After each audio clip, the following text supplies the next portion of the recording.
भगवान सुबह उठकर सबसे पहले माता पिता और गुरु को प्रणाम करते हैं। यहाँ पर कितने बच्चे हैं जो अपने मम्मी पापा को सुबह उठ करके प्रणाम करते हैं? हाथ खड़े करो। नहीं करते हैं। वजह क्या है? संस्कारों का अभाव। हमने पहले भी कहा था कि भले ही शिक्षा थोड़ी अधूरी कम रह जाए, लेकिन संस्कार अधूरे नहीं रहने चाहिए चाचा जी। अब थोड़ा लेटेस्ट वर्जन है, मॉडर्न टाइम है, तो थोड़ा डेवलपमेंट चेंजेस होते रहते हैं। तो क्या है, पहले था कि प्रातः काल उठ के रघुनाथा माता पिता गुरु नावे माथा, और महाराज जी कहते हैं कि प्रातः काल उठ के रघुनाथा और कंगा सीसा ले लो हाथा। अब वो भी चला गया, वो भी थोड़ा ओल्ड हो गया, अब और मॉडर्न आ गया। प्रातः काल उठ के रघुनाथा और एंड्रॉइड फोन ले लो हाथा, है ना। सुबह उठते ही सबसे पहले व्हाट्सएप पे किसका मैसेज क्या आ रहा है उसका चलो रिप्लाई कर दें। फेसबुक देख लें। फेसबुक का अर्थ पता है? मुख्य किताब। सब लोग पढ़ते हैं। फेस माने मुख और बुक माने किताब। जो मुख्य किताब है सबसे ज्यादा लोग उसी को पढ़ते हैं, और वो थ्योरी वाली किताब नहीं पढ़ते।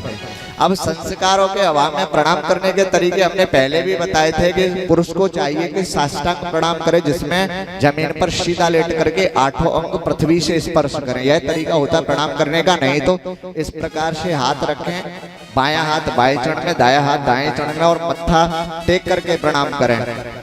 दूसरा तरीका, फिर उसके बाद भी वह भी करना बंद कर दिया तो क्या किया कि हाथ पैरों तक लगाए और सिर पे रखे, माथे से छुआए, वह भी गया, घुटनों से छुआए और सीने पे कब्जे तुम्हारे टूटे और हमारी छाती ठंडी होए। अब वो भी चला गया। फिर क्या करने लगे? अब दूर से होने लगी हाय। अब दूर से ही हाथ हिलने लगे, हाय और बाय। अब हमें तो यही नहीं समझ में आ रहा कि हाय बोल रहे हैं कि बाय। और बाय जब कोई जाता है ना, जिसको विदा करते हैं, तो हाथ हिला के बोलते हैं बाय बाय टाटा। मतलब इसका मतलब है न तुम हमारे ना हम तुम्हारे। तो यह कारण क्या है? आज अगर बच्चे प्रणाम नहीं कर रहे हैं तो वह है संस्कारों का अभाव। जबकि प्रणाम करने से 4 चीजें बढ़ती हैं। वह 4 चीजें क्या है? जो अपने से बड़ों का प्रणाम करते हैं, अपने से बड़ों का सम्मान करते हैं, उनकी 4 चीजें बढ़ती हैं। अभिवादनशीलस्य नित्यं वृद्धोपसेविनः चत्वारि तस्य वर्धन्ते आयुर्विद्या यशो बलम्। उसकी 4 चीजें बढ़ती हैं, आयु, विद्या, यश और बल। अब भगवान इस प्रकार से अपने माता पिता गुरुजी को प्रणाम करते हैं। कुछ समय बीता, एक ऋषि हैं जो कि महामुनि हैं, महाज्ञानी हैं, जंगल में रह करके भगवान का भजन करते हैं। बहुत ही पवित्र उनका आश्रम भी है और कर्म भी पवित्र है। भगवान का भजन करते हैं, यज्ञ करते हैं, तप करते हैं, कर्म भी पवित्र है, स्थान भी पवित्र है। विश्वामित्र महामुनि ज्ञानी बसहि विपिन शुभ आश्रम जानी। वन में निवास करते हैं, स्थान भी पवित्र है, शुभ आश्रम है, लेकिन उसके बावजूद भी डरते हैं। जब वह यज्ञ करने बैठते हैं तो उन्हें राक्षसों का डर लगता है। जहाँ जप यज्ञ जोग मुनि करहि, अति मारीच स्वभावे डरहि। सुबाहु और मारीच जैसे राक्षसों से विश्वामित्र जी डरते हैं। आज उनके मन में चिंता होने लगी। गाधे तनय मन चिंता व्यापी, गाधे तनय मन चिंता जागी। गाधे तनय मन चिंता जागी। गाधे तनय मन चिंता जागी। गाधे तनय मन चिंता जागी। हरे वेणु मन सर पापी। हरे वेणु मन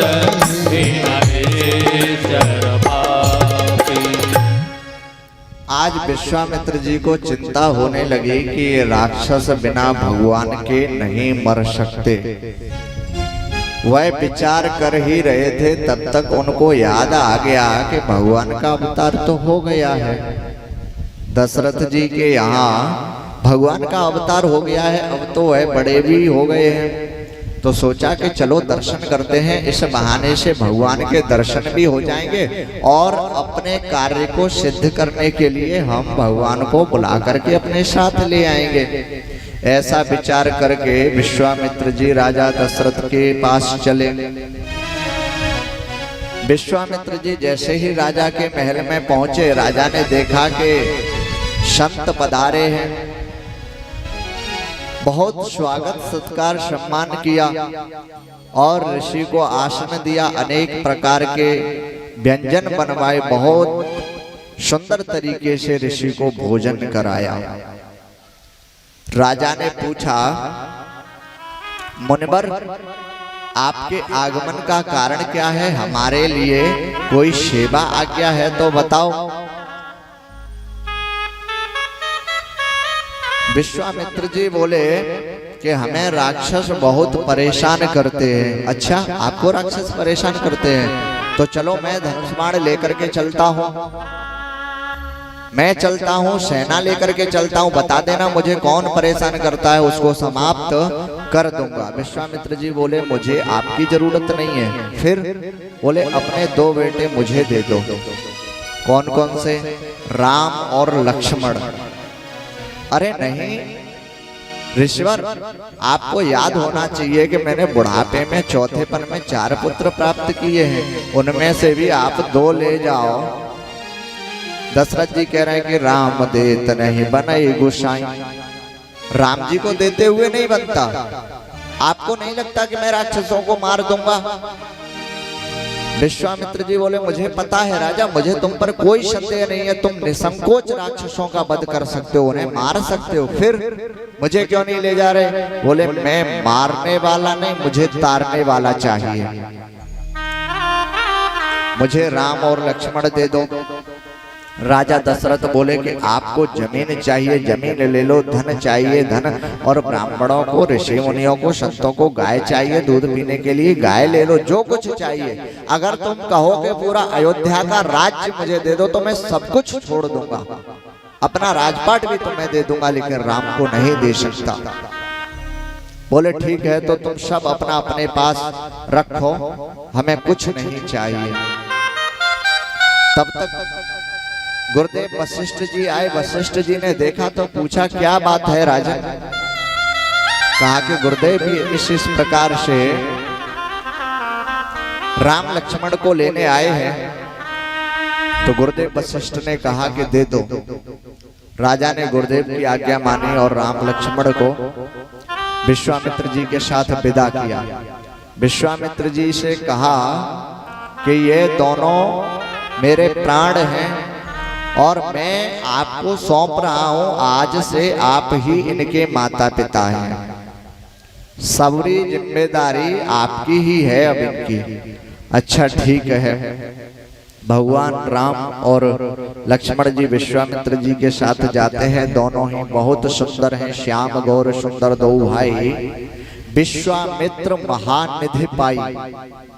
विश्वामित्र जी के साथ जा रहे हैं, तभी देखा मार्ग में कि ताड़का राक्षसी ने देखा कि ये ऋषि जो है आज तो अपने साथ 2 बच्चों को लेकर के आ रहे हैं, तो क्रोध करके सामने आ गई, क्रोधित होकर के। जैसे ही सामने आई, भगवान राम ने एक बाण छोड़ा, उसका प्राणांत करता बोलिए सियापति रामचंद्र भगवान की जय। आगे भगवान रात्रि का समय हो जाता है, विश्राम करते हैं। सुबह प्रातः होती है, गुरुदेव से कहते हैं कि अब आप निर्भय होकर के यज्ञ कीजिए और यज्ञ की रक्षा की जिम्मेदारी हमारी, आप जाकर के यज्ञ कीजिए। विश्वामित्र जी यज्ञ करते हैं और प्रभु श्री राम और लक्ष्मण जी यज्ञ की रखवारी करते हैं। उसी समय ये ताड़का के 2 पुत्र हैं, सुबाहु और मारीच। यह भी गुस्सा करके आते हैं यज्ञ विध्वंस करने के लिए। तो भगवान ने एक बाण से सुबाहु का प्राणांत कर दिया और मारीच को 100 योजन पार समुद्र के पार फेंक दिया। सुबाहु को मार दिया और मारीच को छोड़ दिया। उसके बाद भगवान कुछ समय तक वहां निवास करते हैं और कुछ ऋषि विश्वामित्र जी से ज्ञान प्राप्त करते हैं। एक बार प्रभु विश्वामित्र जी के पीछे पीछे जा रहे थे, तभी उन्होंने मार्ग में रास्ते में एक आश्रम देखा और आश्रम ऐसा देखा बहुत ही विचित्र।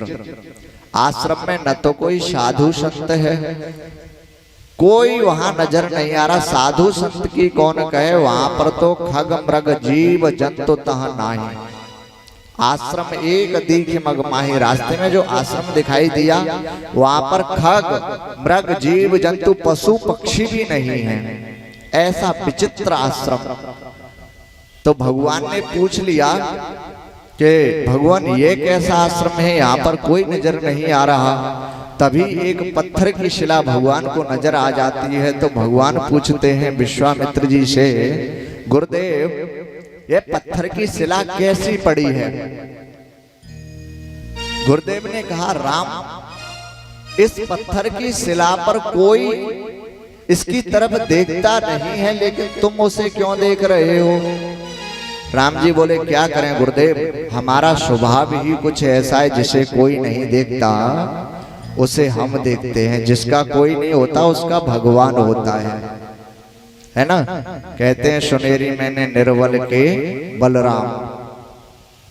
तो जिसकी तरफ कोई नहीं देखता, हमारा स्वभाव है कि हम उसकी तरफ देखते हैं। अच्छा तो ठीक है, अब देख ही लिया तो हम तुम्हें बता दे रहे हैं कि ये कौन है। विश्वामित्र जी बता रहे हैं, गौतम नारी श्राप वश उपल देह धरे धीर, चरण कमल रज चाहती, कृपा करो रघुवीर। कि मग में पड़ी ये कैसी शिला है, शिला का बता दो गुरु हमें सिलसिला है। मग में पड़ी ये कैसी शिला है, मग में पड़ी ये कैसी शिला है। शिला का बताओ तो हमें सिलसिला है, मग में पड़ी ये कैसी शिला है। जय हो।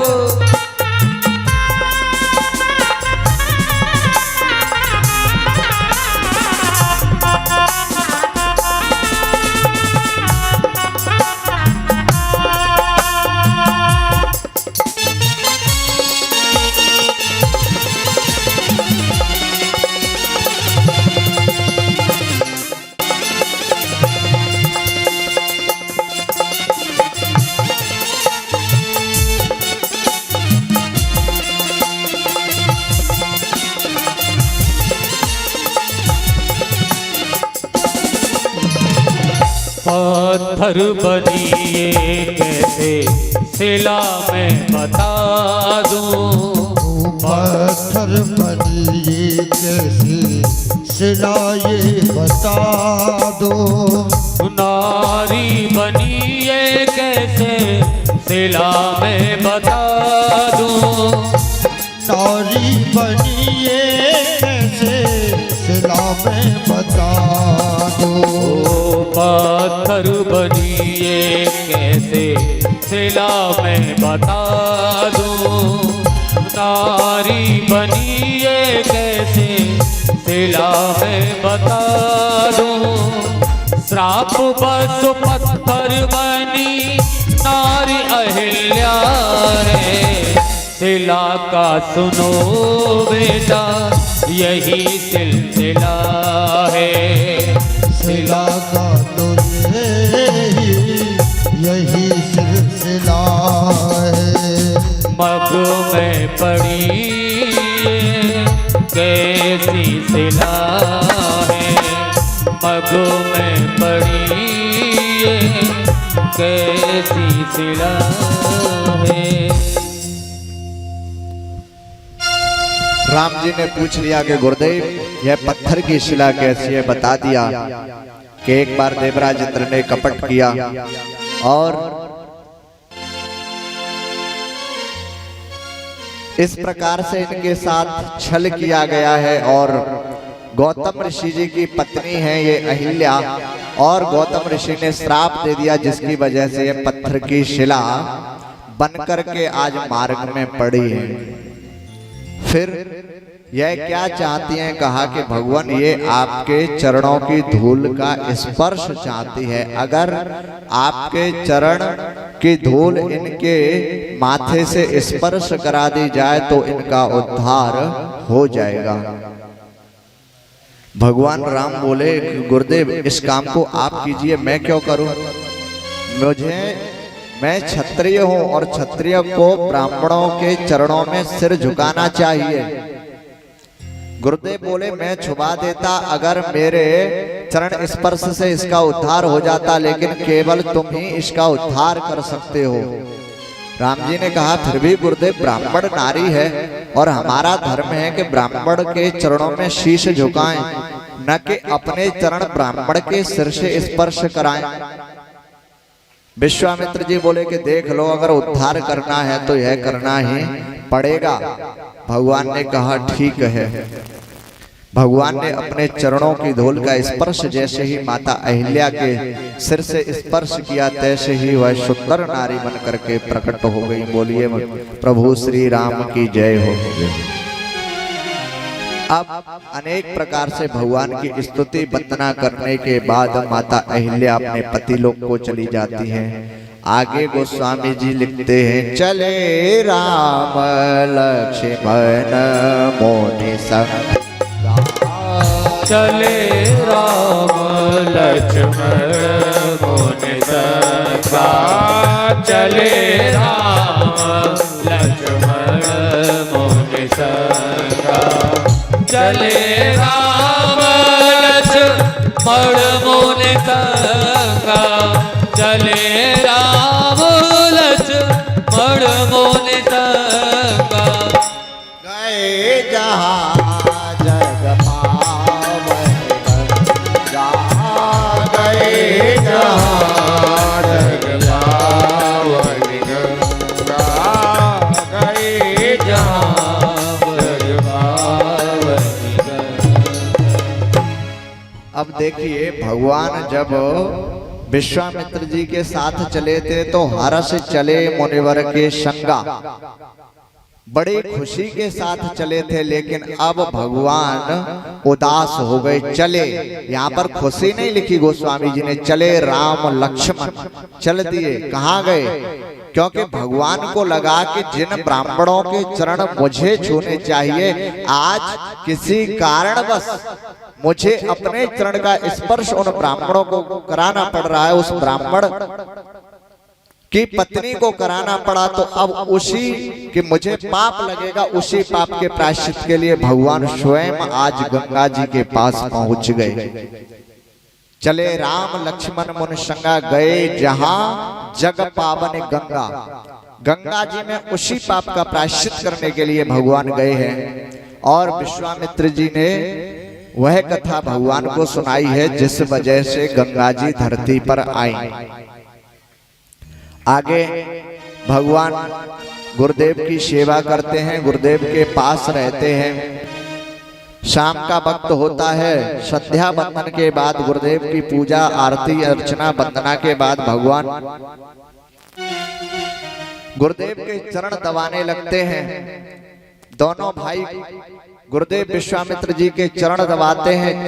जब नींद आने लगती है विश्वामित्र जी को तो कहते हैं कि जाओ तुम भी आराम कर लो।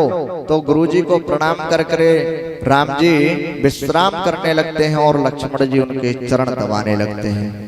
राम जी चरण दबाते दबाते सो जाते हैं और जब नींद खुलती है तब कहते हैं अरे लक्ष्मण तुम अभी सोए नहीं, तुम भी सो जाओ। लक्ष्मण जी सोते नहीं और प्रणाम करके पहरा देने लगते हैं, रखवारी करने लगते हैं। कुछ समय बीता, कुछ समय बाद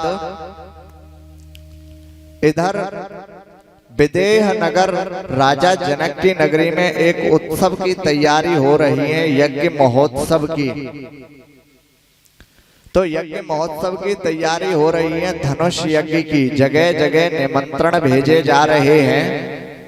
तो इधर राजा जनक ने शतानंद जी को चिट्ठी लेकर के विश्वामित्र जी के पास भेजा कि जाओ उनको भी निमंत्रण दे दो। विश्वामित्र जी के पास चिट्ठी आती है। कुछ समय बाद विश्वामित्र जी भी उधर जनकपुरी के पास में ही निवास करते हैं। एक दिन भगवान ने कहा कि गुरुदेव, छोटे भाई लक्ष्मण का मन है कि थोड़ी नगरी देख ली जाए। इतने बड़े राजा का नगर है जनकपुर, इतनी बड़ी नगरी है, तो देख लिया जाए कितना सुंदर है, कितना विशाल है। भगवान डरते डरते ऐसा गुरुदेव से बोल रहे हैं। गुरुदेव समझ गए कि इनकी इच्छा क्या है।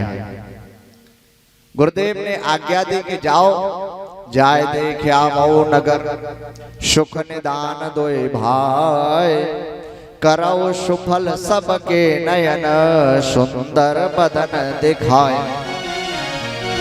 जाओ, हमारी आज्ञा है, आप नगर भ्रमण करके आ जाओ। ठीक है। अब राम और लक्ष्मण जी दोनों जनकपुरी में प्रवेश करते हैं। जनकपुरी में प्रवेश करते हैं तो देख रहे हैं कि बहुत सुंदर नगर है। और इधर कुछ देवियां हैं जो कि राम जी और लक्ष्मण जी की सुंदरता को देख करके मोहित होने लगे। काफी समय हो गया, कुछ देवियां चर्चा कर रही हैं कि यह जो आगे सांवले कलर के जा रहे हैं ना, ये हैं राम, और इनकी मैया का नाम है कौशल्या। अच्छा, हाँ। तो लक्ष्मण जी बोले कि भगवान, हम देख तो लें कि हमें यहाँ जानने पहचानने वाला कौन है। हम तो अनजान हैं, बाहर से आए हुए हैं, और यहाँ पर भी हमें लोग जानते हैं, आखिर ऐसा क्यों?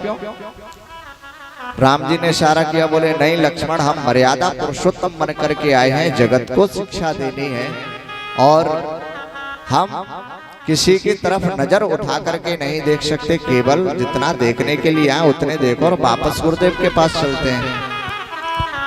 तो जब सखियों ने देखा कि राम जी तो ऊपर सिर उठा करके देख ही नहीं रहे, जब छत से आपस में चर्चा कर रही है, तो उन्होंने सोचा हो सकता है इनमें अभिमान हो अपनी सुंदरता का, इनको छोड़ो, दूसरे की बताते हैं। तो दूसरी सखी बोली, सुनो, तुम केवल उन्हीं को जानती हो जो आगे चल रहे हैं, उनसे पीछे जो चल रहे हैं हम तो उनको भी जानते हैं। अच्छा, कैसे?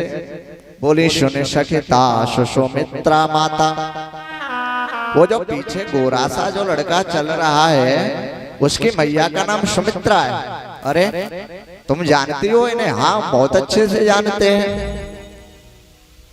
अच्छा, जानती हो? बोले हाँ, हम जानते हैं। इन दोनों की मैया अलग अलग हैं लेकिन पिताजी एक ही हैं। इनके पिता का नाम दशरथ है, आगे वाले का मैया का नाम कौशल्या, पीछे वाले की मैया का नाम सुमित्रा।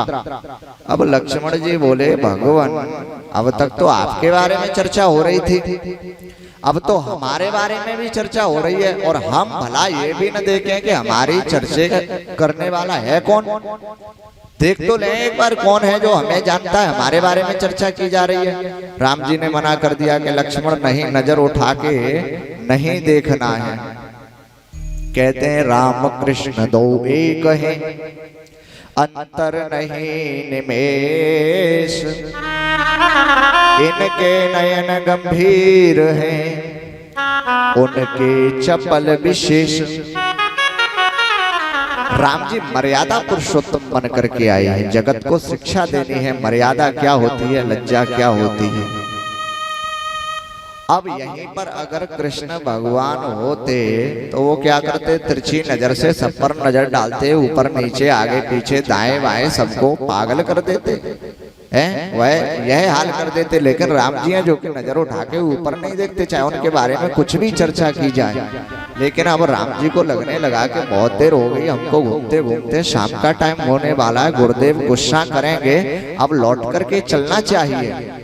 लक्ष्मण से कहा कि लक्ष्मण बहुत देख लिया नगर, अब चलो वापस गुरुदेव के पास।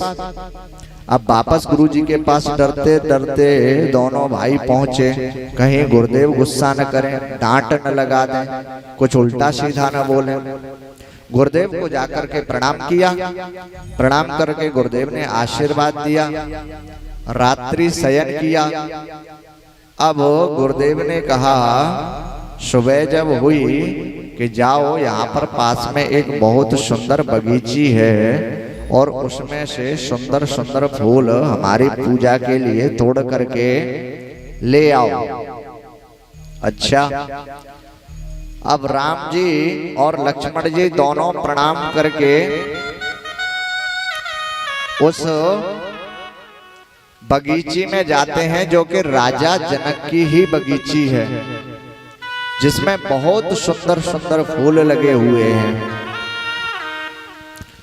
पुष्प तोड़ने के लिए भगवान मालियों से आज्ञा लेते हैं। वहां पर माली लोग होते हैं, लेकिन भगवान को वहां पर कोई नजर नहीं आ रहा है, तो भगवान ने चारों तरफ नजर दौड़ाई कि इस बगीचे का कोई माली नजर आ जाए तो उससे पूछें कि हमको कुछ पूजा के लिए पुष्प चाहिए और गुरुदेव की पूजा के लिए चाहिए। और हम आप भी चारों तरफ देखते हैं, अगर किसी बगीचे में बढ़िया फल लग रहे हो तो हम आप भी चारों तरफ देखते हैं, लेकिन हम आप इसलिए देखते हैं कि कोई है तो नहीं जो हमें देख रहा हो, कोई हमें देख तो नहीं रहा, देखा चारों तरफ कोई नहीं है, चुप से आम तोड़ा और जेब में रखा और पार, बोलो जय सिया राम। और भगवान इसलिए चारों तरफ देख रहे हैं कि कोई बगीची का माली दिख जाए, उससे आज्ञा ली जाए कि 2-4 फूल चाहिए हमें तो पूजा के लिए। और भगवान को आखिरकार माली नजर आ ही गया। भगवान ने कहा कि हमें पूजा के लिए पुष्प चाहिए। अच्छा ठीक है, जाओ अंदर प्रवेश करो और जाकर के पुष्प ले लो। भगवान राम पुष्प लेने लगे। उसी समय इधर जनकपुर में जो धनुष यज्ञ का प्रोग्राम रखा गया है, तो जब भी किसी का विवाह होता है उससे पहले गौरी माता के पूजन के लिए, जिस कन्या का विवाह होता है वह गौरी माता के पूजन के लिए जाती हैं। तो इधर बगीचे में भगवान प्रभु श्री राम पुष्प लेने के लिए आए हैं और उधर सीता जी भी माता गौरी की पूजा करने के लिए आई है। माता गौरी की पूजा करने के लिए आई हैं, वो माता गौरी की पूजा करने में व्यस्त हैं और इधर भगवान फूल तोड़ने में व्यस्त हैं। तभी उनके साथ अन्य सहेलियां भी हैं। एक सहेली आई, उसने देखा कि राम जी बगीचे में हैं, तो वह देखती ही रह गई। बोले ये इतने सुंदर राजकुमार के बालक यहाँ बगीचे में क्या कर रहे हैं, इतने सुंदर बालक। वह भगवान को देखती ही रह गई काफी देर तक, क्योंकि देखिए भगवान की जो सुंदरता है वह अलौकिक है, हमारी आपकी जो सुंदरता है वह लौकिक है, और लौकिक से अलौकिक सुंदरता भिन्न होती है। क्योंकि गोस्वामी जी कहते हैं मोहन नार नारी के रूपा, नारी कभी दूसरी नारी की सुंदरता पर आकर्षित नहीं होती, लेकिन सीता जी जब आती हैं तो जितनी भी महिलाएं होती हैं, जितनी भी माताएं होती हैं, उनकी सुंदरता पर मोहित हो जाती हैं। ऐसे ही जितने भी पुरुष होते हैं प्रभु श्री राम की सुंदरता पर मोहित हो जाते हैं। क्यों? क्योंकि भगवान की सुंदरता लौकिक नहीं अलौकिक है, सांसारिक सुंदरता नहीं है। श्री राम जय राम जय जय राम, श्री राम जय राम जय जय राम, श्री राम जय राम ओ श्री राम जय राम जय जय राम, श्री राम जय राम, श्री राम जय राम जय जय राम, श्री राम जय राम जय जय राम श्री राम जय राम। बोलिए श्यामत रामचंद्र भगवान की जय हो। देखन बाग कुंवर दुई आए, बै किशोर सम भांति सुहाए। अब भगवान भी चारों तरफ बगीचे को देख रहे हैं। अरे बड़ा सुंदर बगीचा है, बहुत सुंदर पुष्प लगे हैं, फूल भी लगे हैं, बहुत सुंदर बगीचा है। और भगवान राम लक्ष्मण को दिखा रहे हैं, बता रहे हैं इस पेड़ का नाम ये है, इस पर इस प्रकार का फल आता है, इस पेड़ से यह फायदा है। उसी समय माता गौरी का पूजन कर रही होती हैं सीता मैया। और जिस सहेली ने देखा था राम जी को, वह दौड़ी दौड़ी भागी भागी गई। बोली तुम यहाँ पूजा में बिजी हो, उधर बगीचे में बहुत सुंदर दो राजकुमार आए हुए हैं, अगर उनको तुम देख लोगे तो तुम्हारे नेत्र सफल हो जाएंगे। और हम तो चाहते हैं कि इतना सुंदर राजकुमार कहीं मिलेगा नहीं, तुम्हारा विवाह उन्हीं के साथ हो। और सहेलियां बोली क्या बकवास करती है, तेरी बुद्धि खराब हो गई है। बोले नहीं, अगर तुम उनको देखोगे तो तुम भी पागल हो जाओगे, देखते ही देखते रह जाओगे। अच्छा होंगे, बहुत से सुंदर लोग होते हैं। बोले जब देखोगे तब पता लगेगा। अच्छा तो माता जानकी जी गौरी मैया की पूजा कर रही हैं और गौरी माता से वरदान के मांग रही है कि मुझे बढ़िया सुयोग्य वर प्राप्त हो।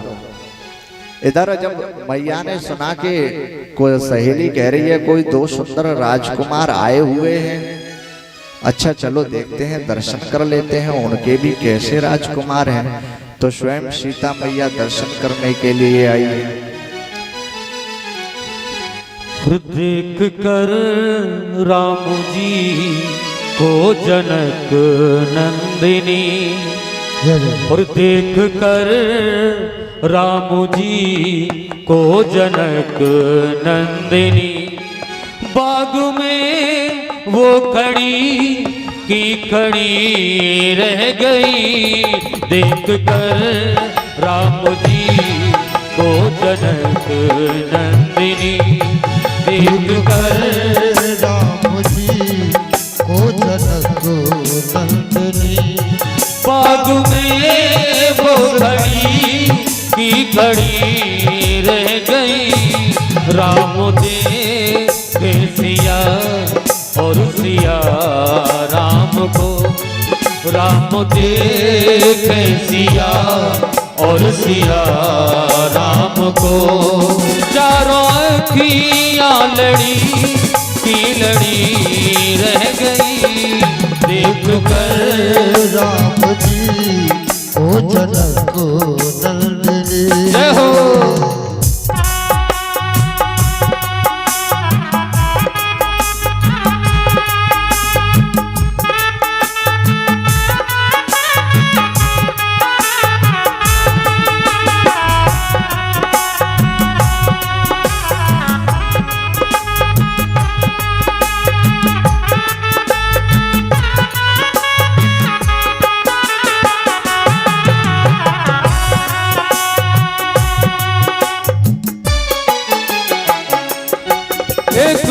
सखी ने कहा जानकी के लिए, एक कहने लगी जानकी के लिए, एक कहने लगी जानकी के लिए, एक कहने लगी जानकी के लिए।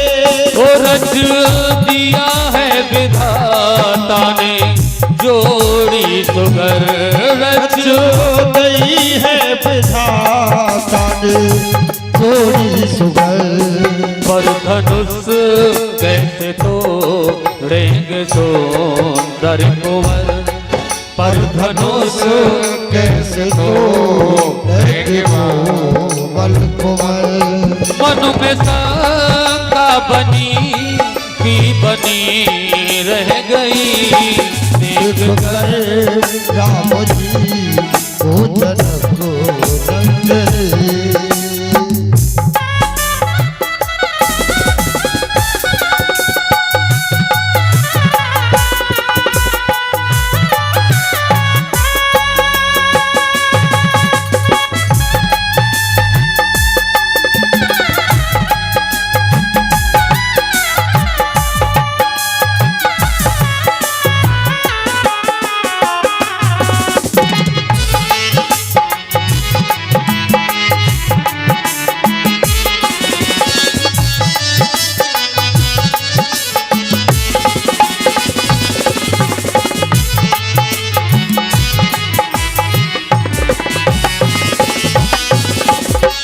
बोली दूजी सखी छोटे ही सही बोली। हो दूजी सखी छोटे मगर। बोली दूजी सखी छोटे ही सही। ओ बोली दूजी सखी छोटे मगर। पर चमत्कार इनका तो नहीं जानती। पर चमत्कार इनका नहीं जानती। एक ही बाण में ताड़ का जागीरी। एक ही बाण में ताड़ का राक्षसी। फिर उठी ना पड़ी पड़ी रह गई। देख कर राम जी को जनक नंदन।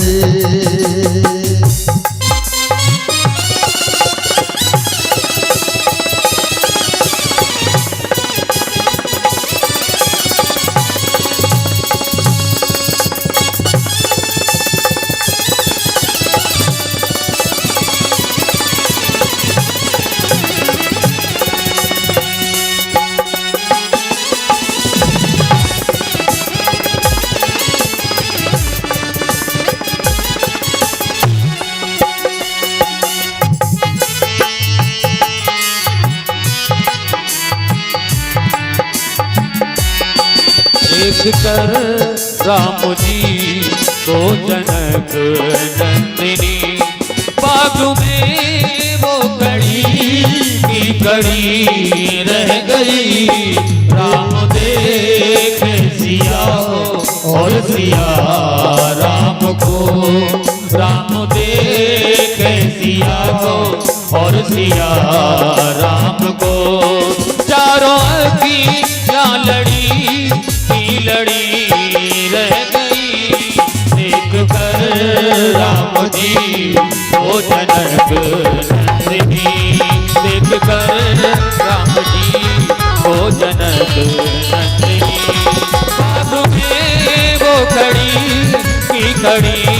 रह गई। राम देखे सिया और सिया राम को। राम देख सिया और सिया राम को। राम देखे सिया को और सिया राम को। चारों की लड़ी रह गई। देख कर राम जी को जनक नंदिनी।